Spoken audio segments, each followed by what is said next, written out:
It used to be 1 in 20,000, then 1 in 10,000, and I would say that's probably 18 years ago. And now it's 1 in 31, but in some areas it's much worse than that, if you can believe it, 1 in 31. And I gave numbers yesterday. For boys, it's 1 in 12. I was told that's in California, where they have for some reason, a more severe problem. And by the way, I think I can say that there are certain groups of people that don't take vaccines and don't take any pills that have no autism. That have no autism.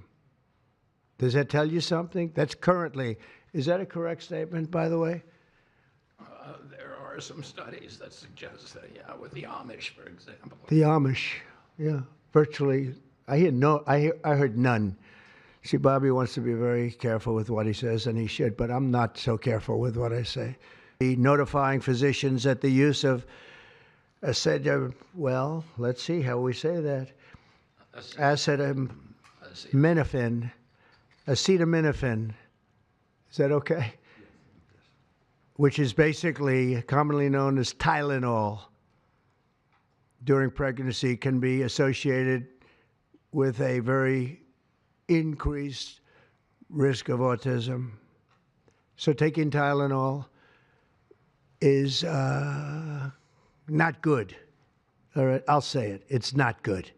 Because I think you shouldn't take it, and you shouldn't take it during the entire pregnancy. They may tell you that toward the end of the pregnancy, you shouldn't take it during the entire, and you shouldn't give the child the Tylenol every time he's born and he goes and has a shot.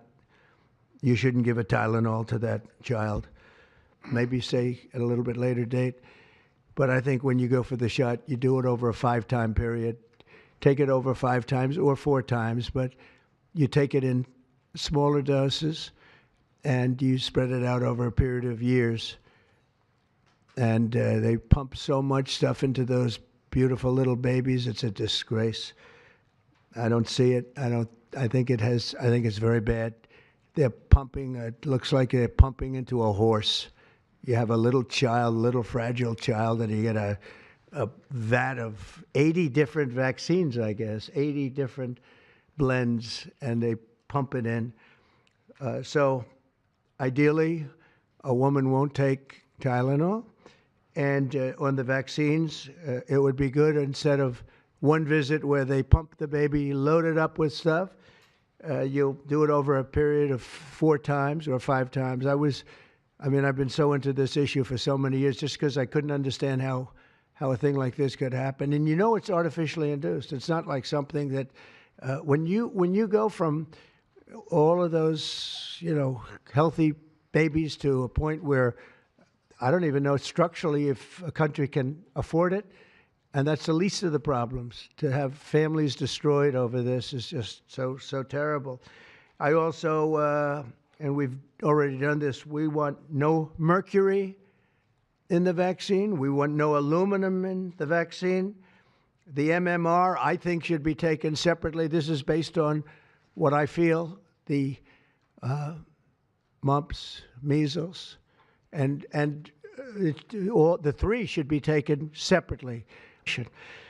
Finally, to help reach the ultimate goal of ending the autism fever, the NIH will be announcing 13 major grant awards from the Autism Data Science Initiatives.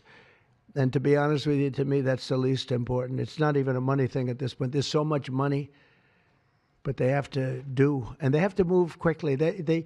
When the alternative is that nothing bad can happen, let's do it now. I was just saying to Bobby and the group, let's do it now. Nothing bad can happen. It can only good happen.